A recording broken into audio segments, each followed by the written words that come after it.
Good morning. Welcome to worship with the community of the First Unitarian Church of Omaha. I'm the Reverend Shari Woodbury, the church's minister. Whether you're attending online or here in the sanctuary, I'm glad you have decided to spend your Sunday morning with us. From the Latin, worship means to remember that which is of worth. And that's why we come together each week, to be called back to our highest values together in community.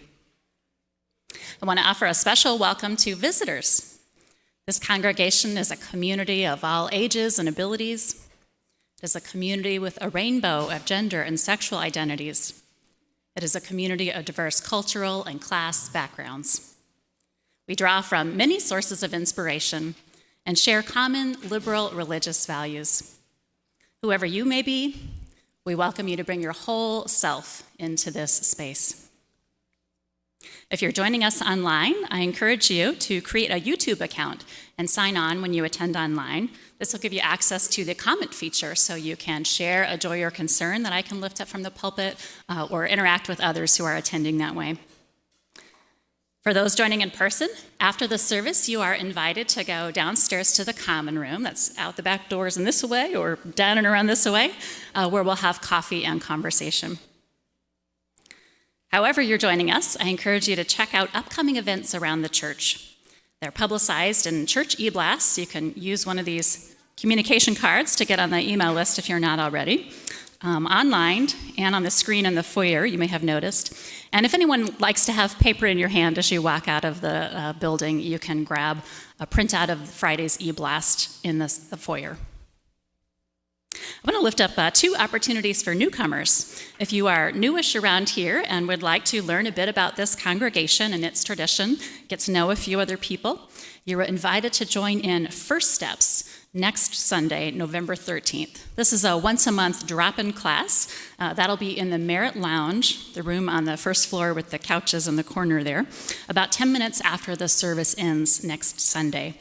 Childcare is available, but kids are also welcome to attend with you. And you don't have to register for that one. That's an informal session. Anyone who would like to dig a little deeper, including if you are curious about membership, you're invited to participate in a 4-session Pathways to Membership class. It begins on Tuesday, November 15th. So that's a week from this Tuesday, and will run for 4 consecutive Tuesdays in the evenings. Pathways is required for new people before joining, and you can decide at the end of the series whether you are ready to join. Transfers from other UU churches, which I'm happy we've seen a number of those lately, are also encouraged to attend before signing the membership book to get to know this particular congregation. You can email our membership coordinator, Melissa, to register, or there's a sign-up sheet in the foyer on a clipboard that you can sign up with pencil, and we'll take it downstairs during coffee hour if you want to register. Okay, 2 brief logistical notes for those in the building. If you have a smartphone and you've ever been on church Wi-Fi, unless you particularly need Wi-Fi right now, please log off Wi-Fi or click on airplane mode for the service. This helps with our streaming. And if you hadn't heard already, we have made a change in our COVID safety guidelines. At this time, masking is no longer required if you want to participate in singing. So it's okay if you prefer to sing without one. We do encourage those who are at higher risk or who feel more comfortable doing so to continue wearing a mask while singing or throughout the service. Let's see. And lastly, each week we acknowledge that where we meet for worship as the First Unitarian Church of Omaha is the land of the Omaha Oto Nations, and that Indigenous people in the greater community have been marginalized and made invisible.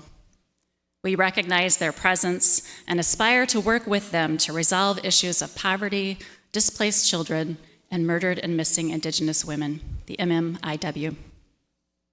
We hear now a prelude on a folk hymn.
This morning, Connie DeFazio will light the flaming chalice. And as she does so, I invite you to take out your gray hymnal and open it up to the inside front cover and join me in saying our chalice lighting words.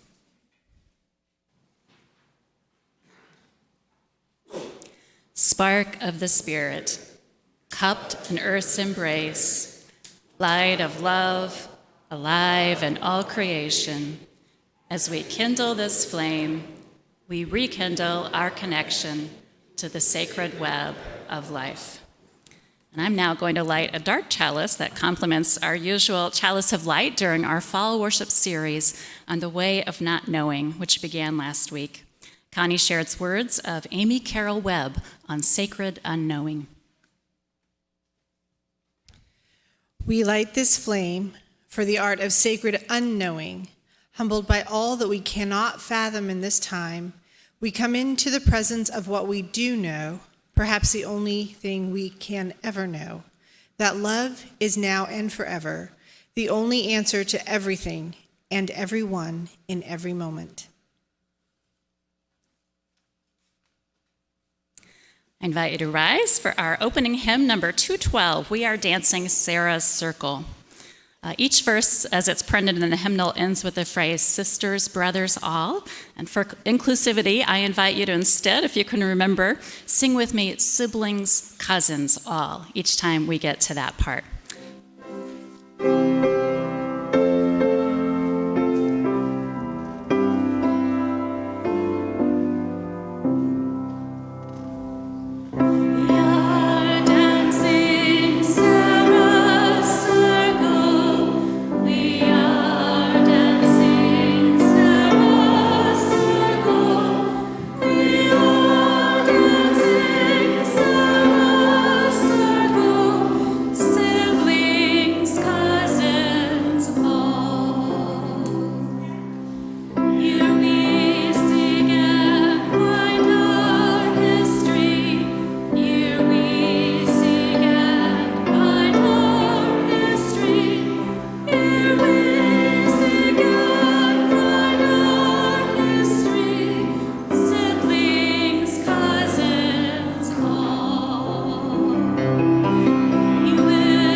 You may be seated.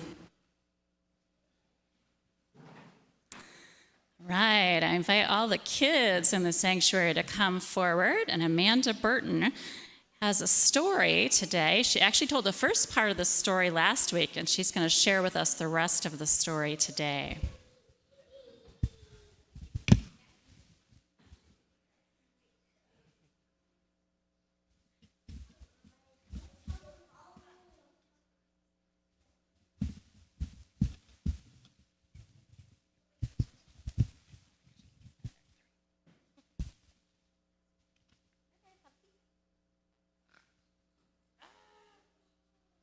Whoa, buds. Hey, you can go stand over there.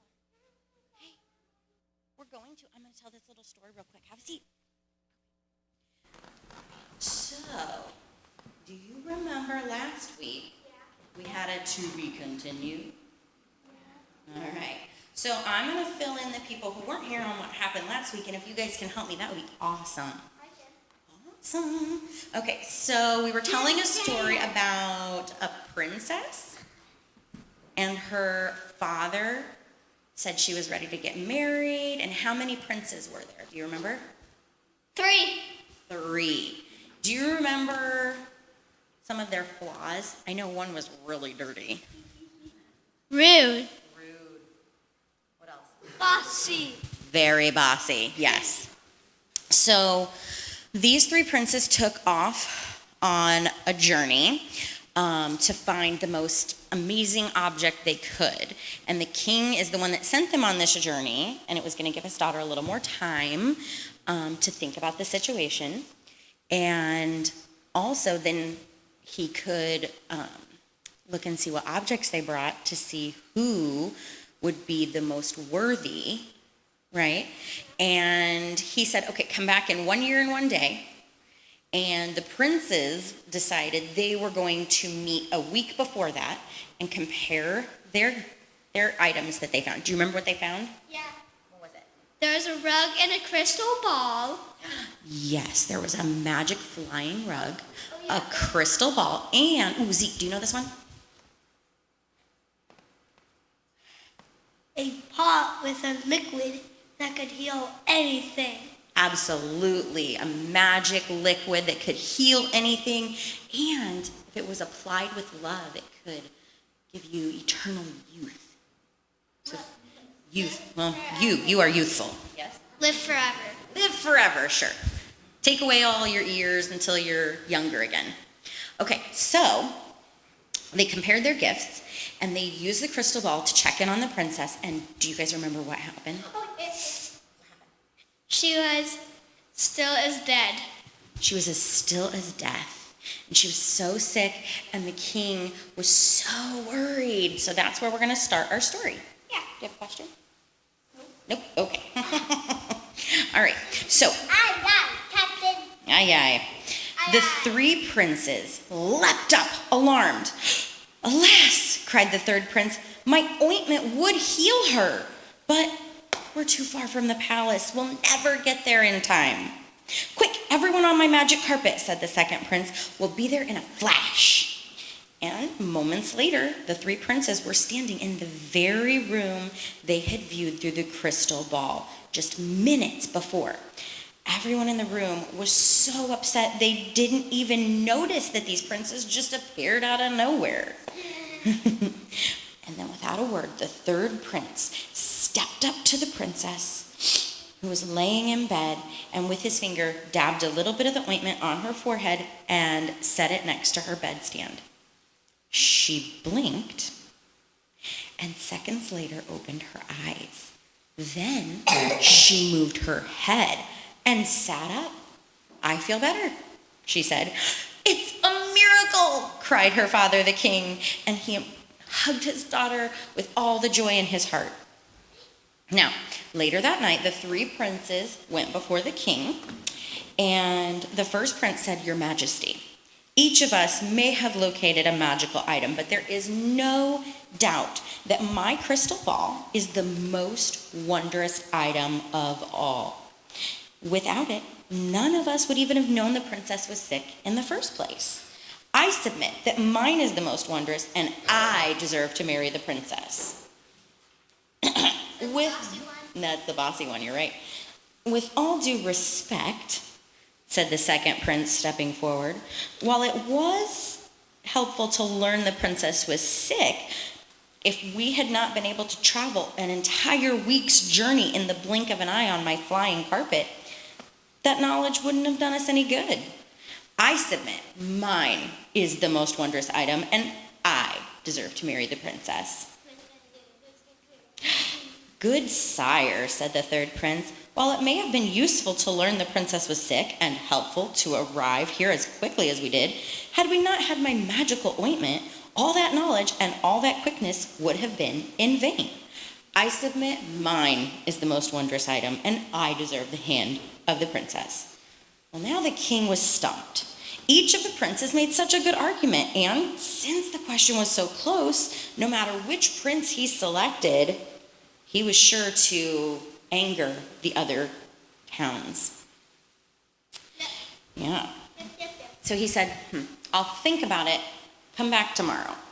And that night, the king summoned all his advisors, who they called viziers, to ask their advice. Sire, said his head vizier, there is a wise old man who lives amongst us. He's from very far away, a distant country called Russia. He is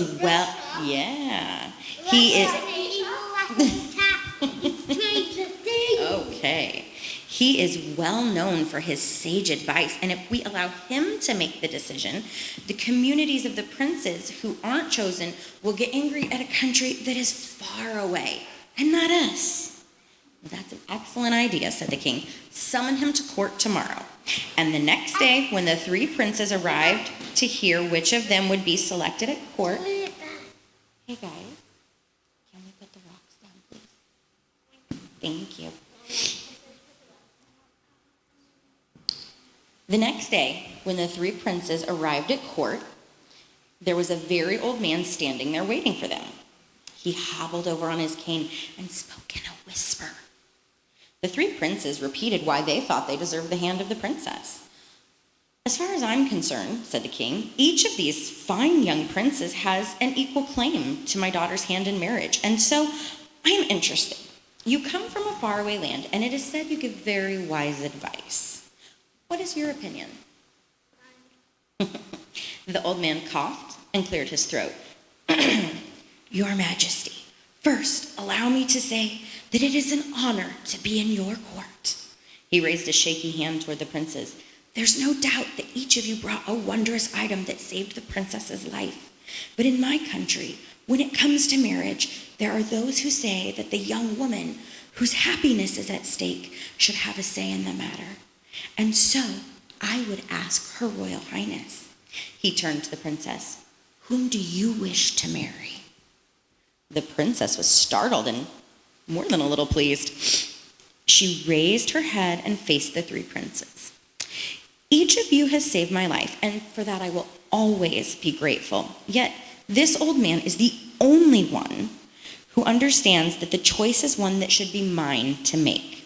And so, Father, if you please, and here the princess stepped toward the old man, I choose him.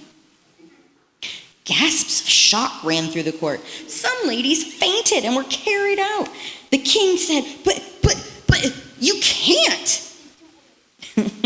The princess picked up the magic ointment, took the old Russian's hand, and with a dab of the ointment, rubbed the back of his hand. Instantly, a haze surrounded him. When she removed her hand, incredibly, the old man had straightened up to become tall and dark with the lines of an earnest young man chiseled on his cheeks. Restored to the strength and handsome stature of his youth, he smiled at the princess. The king quickly said, each of you princes will have large tracts of land to rule, and will never forget what you did for the royal family. The 3 princes, of course, still had in their possession the magical items of the crystal ball, the flying carpet, and the rest of the healing ointment. As they used these tools, they gained the experience and wisdom to be better men. And it wasn't long before they were worthy enough to be marriage partners to consenting royal persons from neighboring lands. And so they all lived happily ever after, as may you.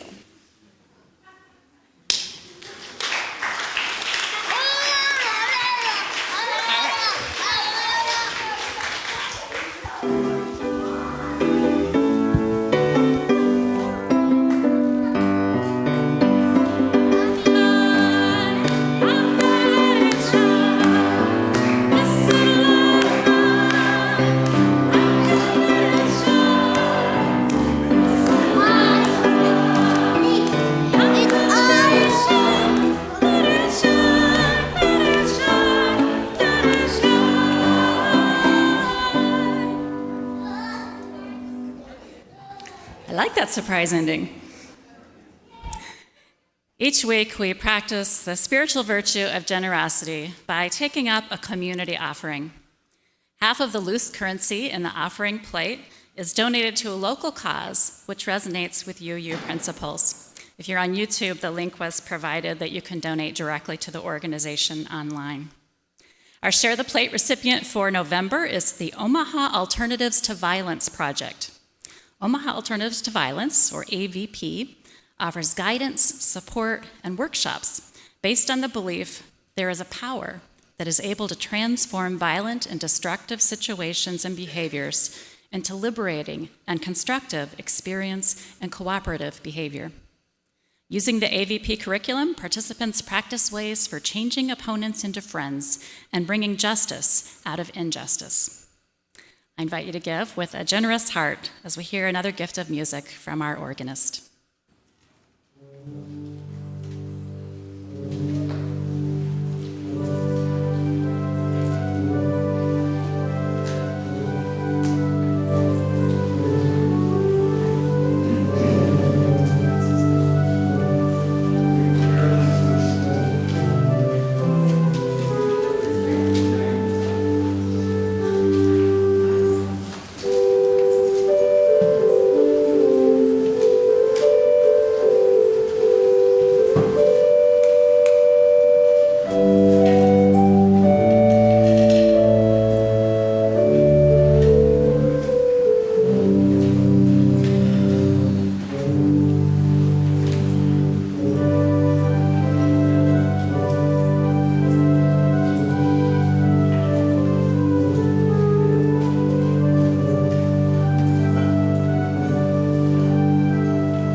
We come to the time for the sharing of joys and concerns.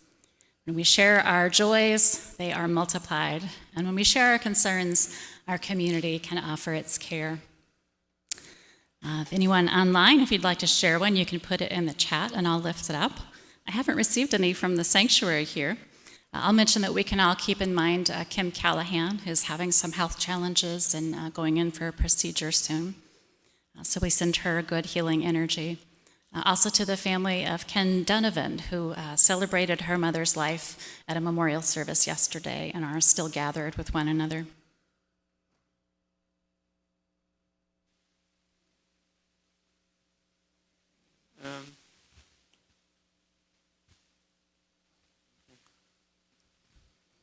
What do you see, Colin? I have a joy from Edith Weiss here, and she says that she's glad to be here today, which is also forwarded by Harriet Major online. So, thank you. I invite you to join me in our centering song for the series. It's in the Teal Hymnal, number 1034, De Noche.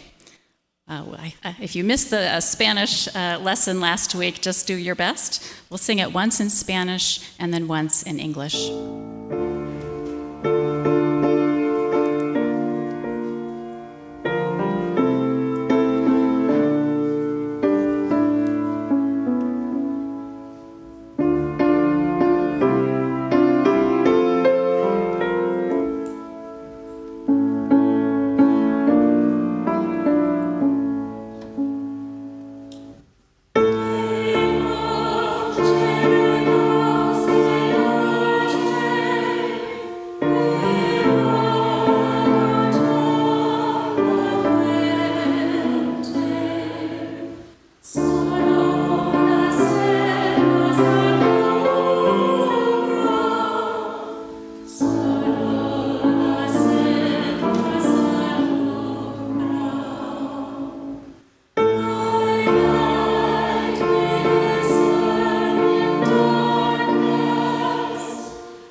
enter a time of centering together shortly, I have a special guided meditation to share with you today before we observe some silence. And I'll provide a little background on this meditation first to help you understand where it's coming from. There's an ancient apophatic tradition in Christianity that encompasses both theology and spiritual practice. It's largely been lost in Western Christianity, despite influencing significant figures like St. Augustine, Dionysius, Thomas Merton, and C.S. Lewis. That apophatic way remains active in Eastern and Orthodox branches of Christianity. The basic idea in this tradition is that God doesn't fit into our language very well. Science can help to illustrate this for us. Let's take electrons. You remember learning about electrons in school? Instead of asking what God is or isn't, for a moment, let us focus instead on what an electron is. As a child, I learned to think of electrons as little particles that orbit the nucleus of an atom. That explanation allowed me to picture electrons and get some sense of how they operate. However, people who study physics say that's wrong. More sophisticated understandings of physics tell us that electrons teleport from place to place, or that they exist as a cloud, or even that they are a wave function that interacts with other wave functions probabilistically. All those explanations are useful, but it turns out they too are wrong. Nothing in the human experience has prepared our intuitions or our language to deal with the reality of electrons.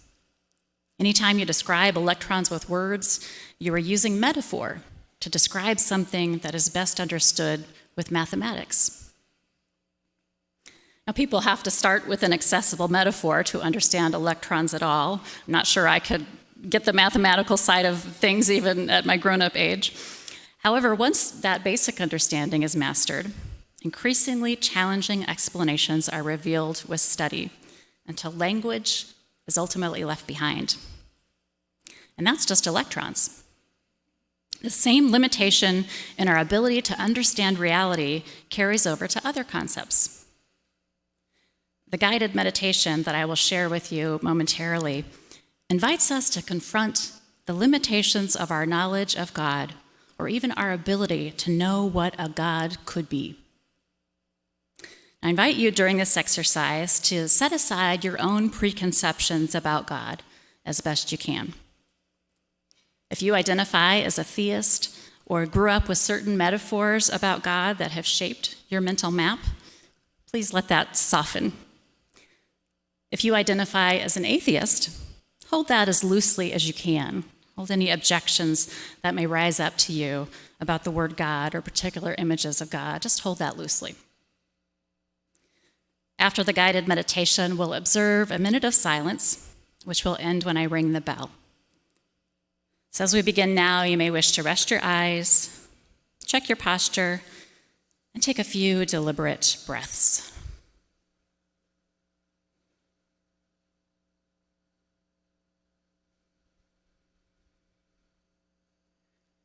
God is our Father. God is not our Father, for God is more than our Father. God is not our Father. God is wise. God is not wise. God is not wise. God is strong. God is not strong. God is not strong.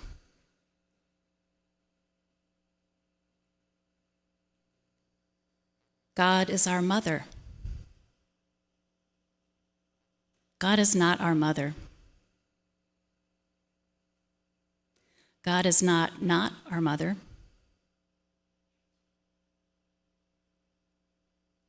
God is love. God is not love. God is not love.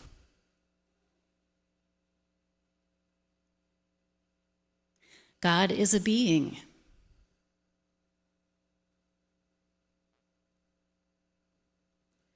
God is not a being.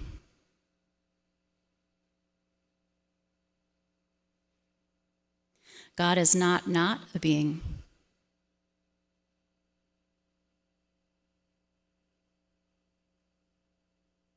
God exists.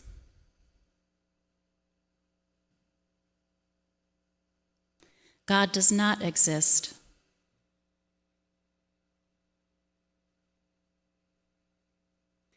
God does not exist.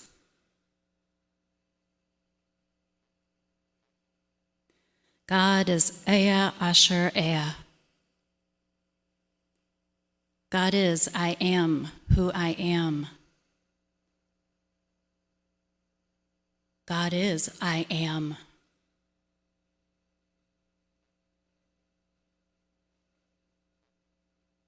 Our Father, our Mother, Holy Other, hallowed be thy name.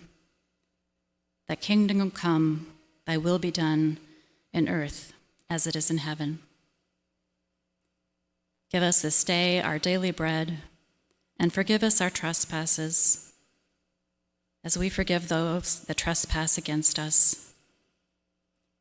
And lead us not into temptation, but deliver us from evil. For thine is the kingdom, the power, and the glory forever. Amen.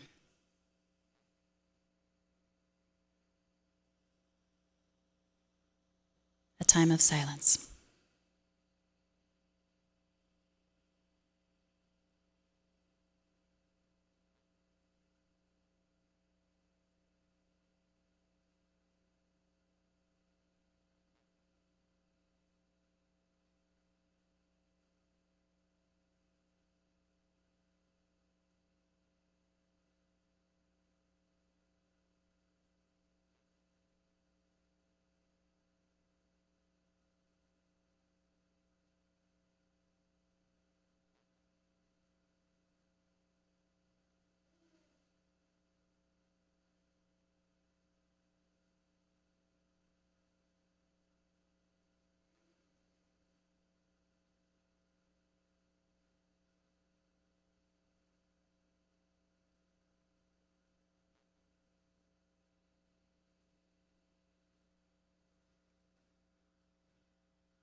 Those in the sanctuary should have received a rock and a little question mark sheet as you came in.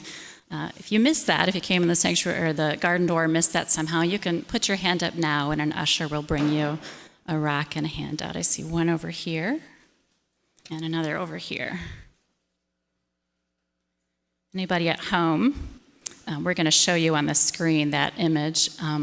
And you can also find something heavy to hold, like a rock if you have one, a hammer, a stapler, a book, whatever you have nearby that you can hold on to. So I invite you all to hold your rock as I speak here.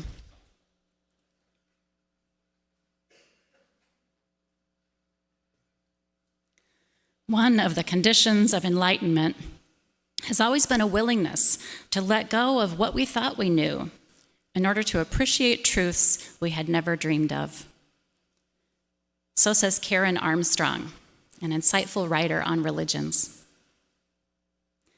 Last week, as we began our fall worship series on the way of not knowing, I suggested that we are in an eclipse age, a time when the way ahead is obscured, a time when creativity and danger and possibility all coexist beneath the eclipse. One of the upsides of such a time may be that it is easier to let go of what we thought we knew. This morning, I invite all here to accept discipleship in the way of not knowing, which I say with a wink, but I also mean it. I invite you to actively welcome that letting go of some past beliefs.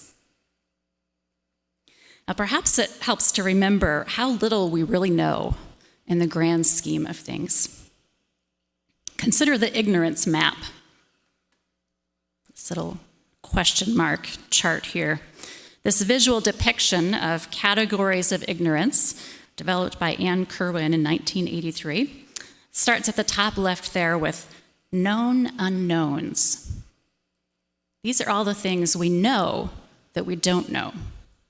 I'm aware of my ignorance. A good example is our universe. I'm fascinated by the journey of the James Webb Space Telescope. Anybody else following that and the pictures coming out? Yet even as the Webb Telescope expands our knowledge of the cosmos, what we don't know vastly outpaces the little bits of insight humanity is gleaning. The unobservable universe is estimated to be at least 23 trillion light years in diameter. It contains 15 million times more space than we are able to observe from Earth. That's a lot of known unknown. The next category on the ignorance map in blue is unknown knowns. These are all the things you don't know that you don't know. I suspect for most of us humans, at least in day-to-day life, this includes the bubble around what we are able to perceive with our 5 senses. At most, we have 5, right? We don't usually stop to consider that there is more information about the world out there than we can access. Dogs can hear high-pitched sounds that don't register in our ears. Birds see a wider range of colors than we can, incorporating the ultraviolet range. I thought it was fascinating to find out that many birds that look dull to you or me, maybe black or brown, are wildly colored to other birds. Bats and dolphins have a sense that we don't even have, echolocation. So human perceptions are partial. We probably only know some of the ways in which we lack the ability to most fully perceive the world around us right here on our own Earth home.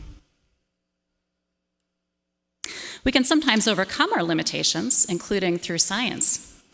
But as the example of electrons earlier reminded us, using the scientific method does not guarantee we'll be able to grasp the fundamentals of what we observe around us. What's really happening? What does it mean? So there are known unknowns and unknown unknowns. At the opposite end of the ignorance map, down here by the dot on the question mark, are taboos, knowledge that is forbidden or dangerous, and denials, things that are too painful to know, so we don't let it come into our conscious awareness. Climate change and a lot of injustice built into our society, I'm guessing, may fall into those categories for a lot of people. There are 2 more categories, and they're in the middle of this spectrum of ignorance. You do know, but you don't know that you know. That's fascinating to me. Perhaps if we cultivate and learn to trust our intuition and our other kind of right-brained faculties more, we might gain access to more unknown knowns. I think we'll get to that more in the final worship service in this series on November 20th. But the type of ignorance I want to focus on this morning is that kind of bluish shade there, errors. Things we thought we know, but it turns out we don't. I'm going to draw some examples from the most rigorous, mind-blowing, significant work of social science that I have read in maybe ever, and I've read a lot of social science. It's called The Dawn of Everything, A New History of Humanity, written by 2 anthropology and archaeology professors, David Graeber and David Wingrove, or the 2 Davids, and was published in 2021. It took me a long time to read it last winter because it's like this thick. The text is 500 pages long, so I'll just draw a few choice nuggets from this work that combs through the research literature, questions underlying assumptions about human history and development, and draws on the most recent path-breaking finds. Let me lift up a few things that most people today, I think in our society, probably internalize as we grow up as just how it is for humankind, but that are found to not be so. I'll take just 4 beliefs that turned out to be erroneous. And as I list these, I invite you to nod your head, either literally if you're comfortable doing so, or at least in your own mind, each time you find yourself agreeing. Each time an idea is one that you were taught, directly or indirectly, and you have maybe absorbed as an assumption about humanity. You ready? Okay, so the first one. For most of the existence of Homo sapiens, until we evolved into higher forms of civilizations, we lived in small bands of hunter-gatherers. Either you didn't learn that or no one wants to say.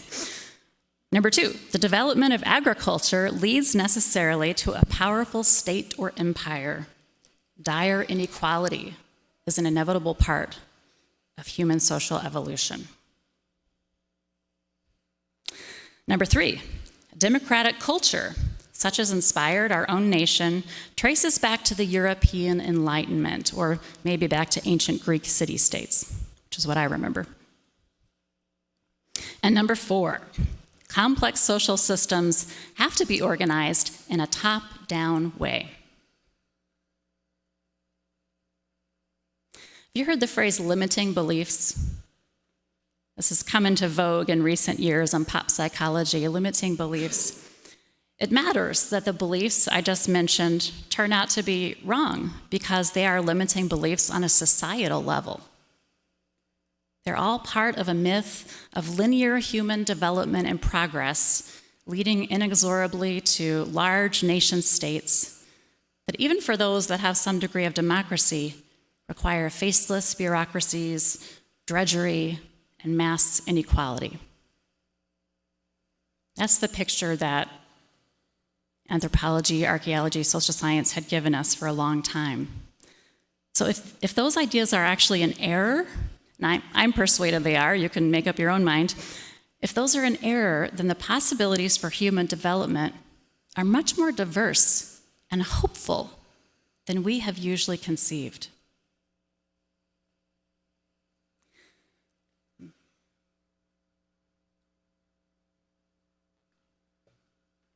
You got your rock?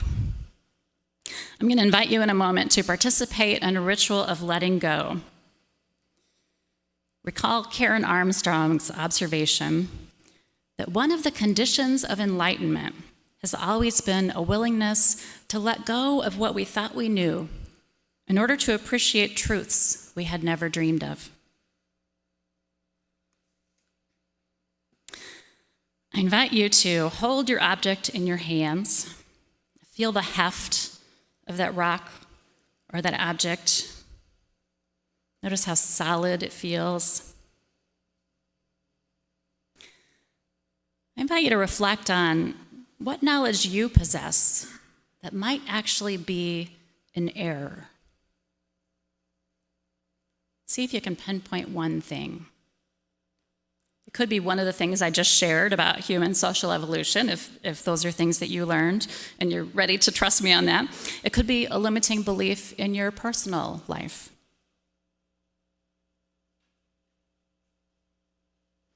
And if identifying something you think you know but don't is too hard, you might instead identify something you once expected to be true throughout your lifetime, maybe even for your ancestors, which you now no longer expect to be the case, or don't feel you can count on.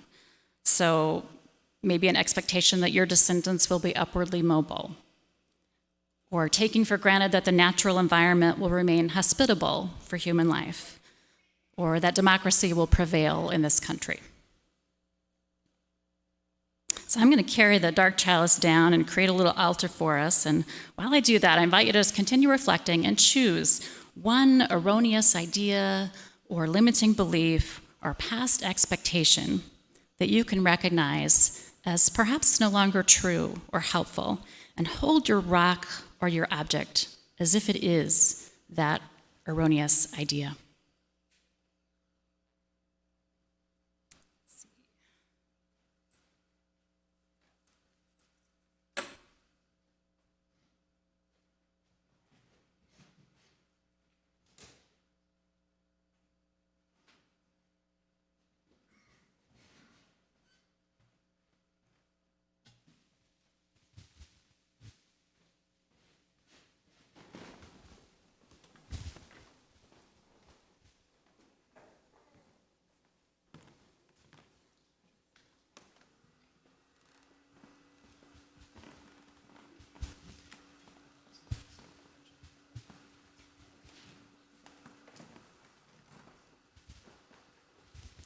I'll put this in the Joys and Concerns e-blast. The name of the book is The Dawn of History, The Dawn of Everything. The Dawn of Everything. Okay, are you holding on to your old expectation or limiting belief, symbolized by your rock in your hand, your object in your hand? It may feel solid, this item you're holding, and yet a book or a piece of wood will in time disintegrate. A rock erodes eventually until it is dust. Even a piece of metal, if someone out there grabbed a spoon, given enough time and the right conditions, will rust and will change. And so too, even assumptions as basic that we are not even aware of them can be recognized and can be dissolved if we're brought into contact with new information or new perspectives that put those old beliefs into question. That can happen if we're open to it. So for the ritual, I'll invite, in a moment, not quite yet, I'll invite those in the sanctuary to bring your rock forward and place it on this altar with our dark chalice. And you can give it up to the darkness of unknowing. We don't know everything, after all. Maybe the thing that your rock represents isn't true. You'll simply place it on the table and return to your seat. So the way we'll do this, we'll start with the very back row, the folks sitting at the back wall. Everyone can come up the center aisle, place your rock, and then go around this side by the piano, back down the windows into your seat. That way we'll avoid the AV equipment. And after the back row comes up, then the next row can follow, and so on, coming toward the front. You don't have to participate, of course, but you might try this and just see what it feels like. Okay, so before we start that, I'm going to pause for a moment and give some instructions to the folks at home.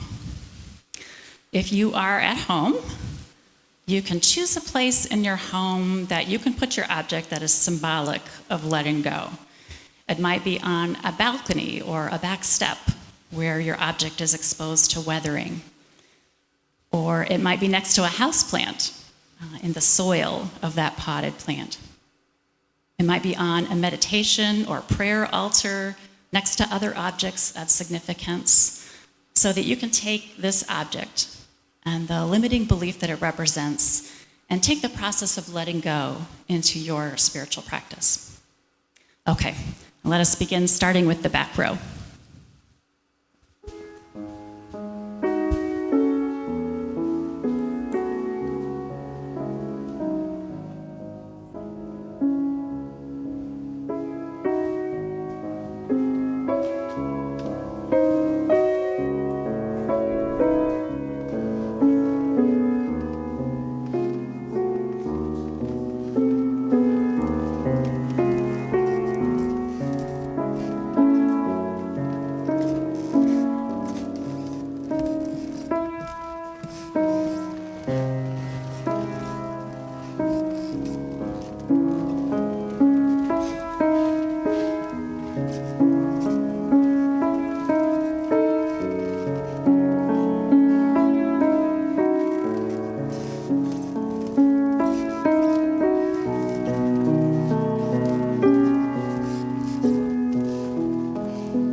We have a lovely collection here. Remember how it felt to hold that object? Heavy, maybe rough, maybe solid and reliable. Well, now your hands are free to hold something else. If you're sitting next to a friend or a loved one and you feel moved to do so, you might even take one another's hand. Or if you're at home and you have a dog or a cat, you might put your hand on your beloved pet. And as we hear a gift of music from the Sanctuary Singers, you might choose to continue that contact with another being, or you can leave your hands open, palm up, waiting for what might come along.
Okay, so let's come back to those errors that I shared before the ritual and the anthem. You may be curious what the reality of those things long taken for granted by many are, if they are in fact wrong. So, erroneous idea number one. For most of the existence of Homo sapiens, until we evolved into higher forms of civilizations, we lived in small bands of hunter-gatherers. I'm quoting and paraphrasing liberally here from the two Davids and the Dawn of Everything. On the contrary, the earliest known evidence of human social life resembles a carnival parade of political forms far more than it does the drab abstractions of social evolutionary theory. It seems that from the very beginning, at least as far back as we can trace such things with archaeology, human beings were self-consciously experimenting with different social possibilities. Neighboring groups could learn by watching each other's social experiments and choose to follow the opposite path from one's oppressive neighbors. There were some stories about that. And people who found themselves under the thumb of an authoritarian regime would often simply just leave and go somewhere else.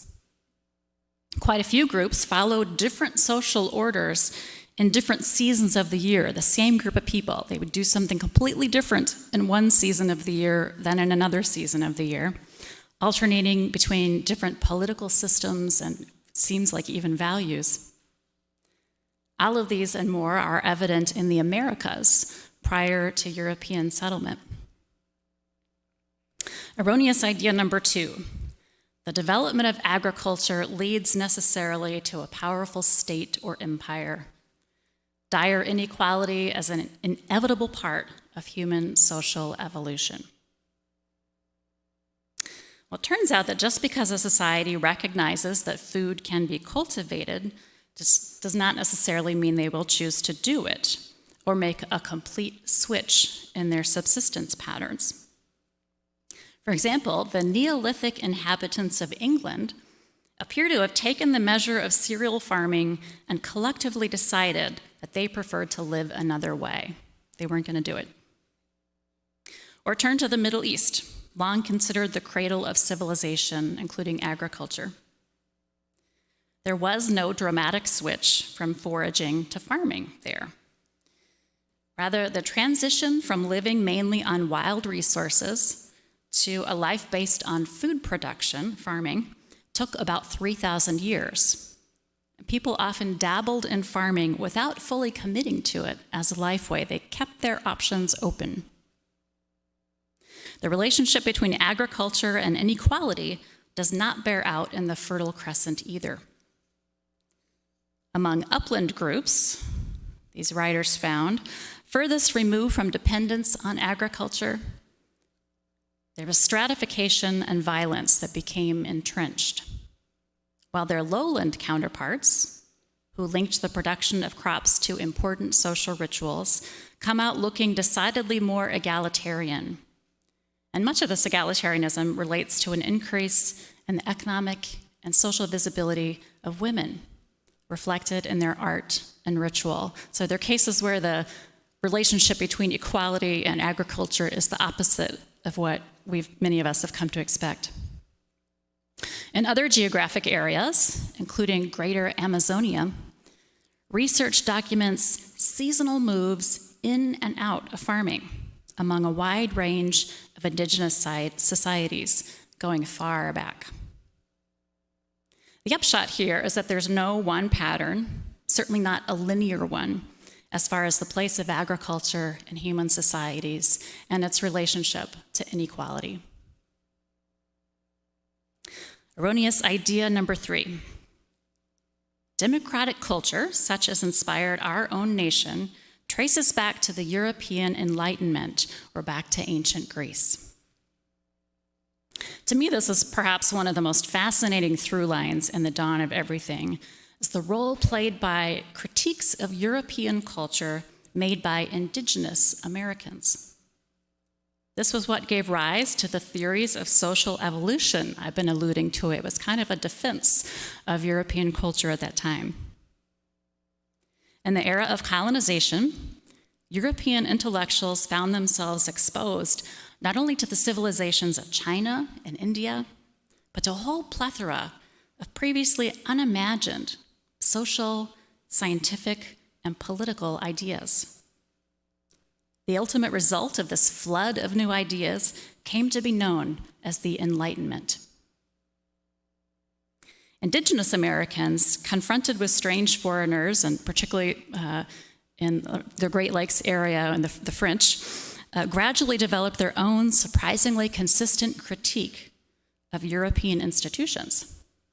And these critiques came to be taken very seriously in Europe itself. They were widely circulated. A rational, skeptical, empirical, conversational form of debate, sound familiar? Which was practiced by speakers of the Iroquoian languages and the Haudenosaunee, before long came to be identified with the European Enlightenment as well. So this kind of rational debate that to me seems like the essence of where scientific development and industrial revolution and all that went in Europe actually really was a transplant from indigenous Americans. Jesuit missionaries, as well as Enlightenment thinkers and democratic revolutionaries, saw this kind of rational debate as intrinsically connected with the rejection of arbitrary authority, particularly that which had long been assumed by the clergy. So the European Enlightenment was stimulated in great part by cross-cultural contact. And democracy existed in a variety of cultures before it caught on in Europe or its colonies in recent history.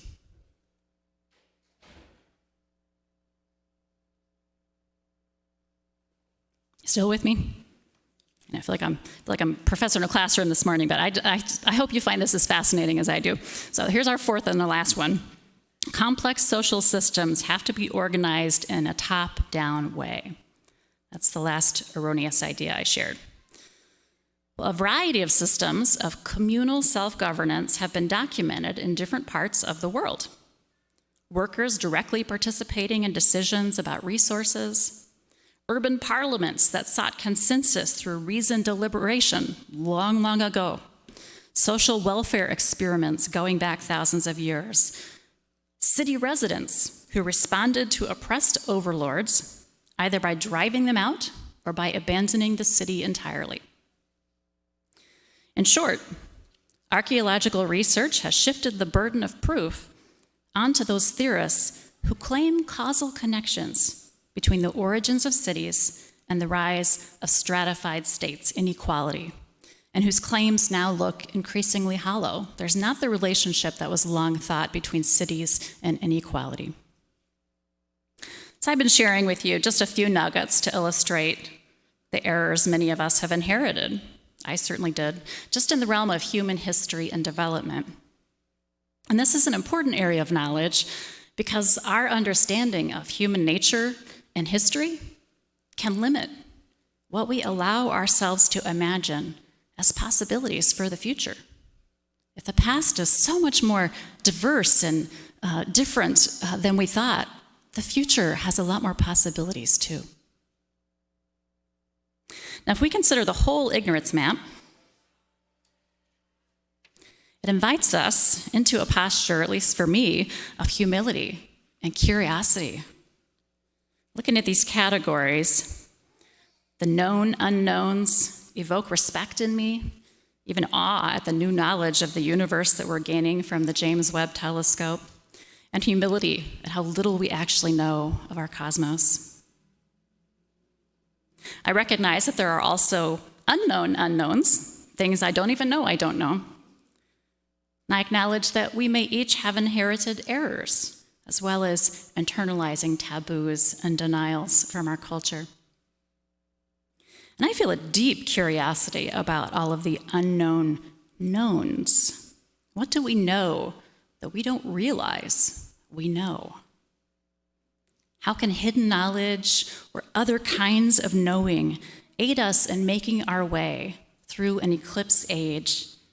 Help us find joy in our lives. Help us try to do right by our descendants and the other creatures we share Earth with. We're going to turn to those questions more on November 20th as we conclude this worship series.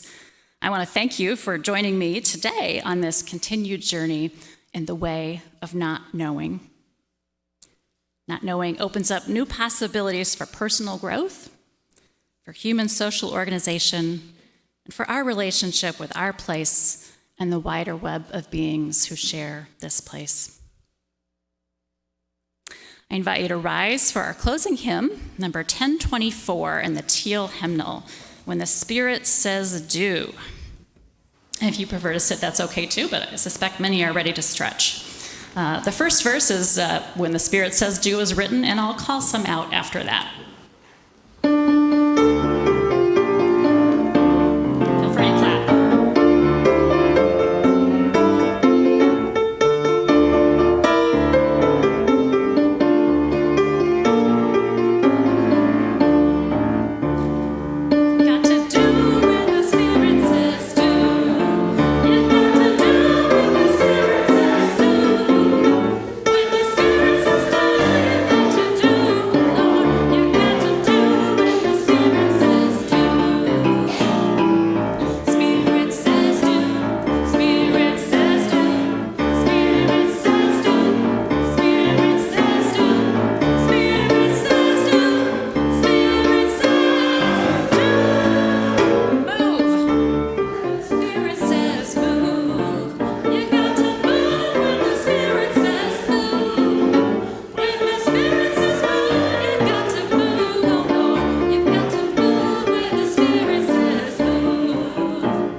Good.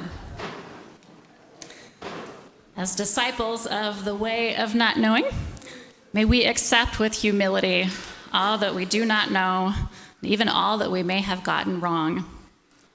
Let us take up the practice of letting go whenever we find that old ideas are partial, limiting, or do not serve the future well. And thus may we open ourselves to the enlightenment that calls to us today. So may it be. Amen.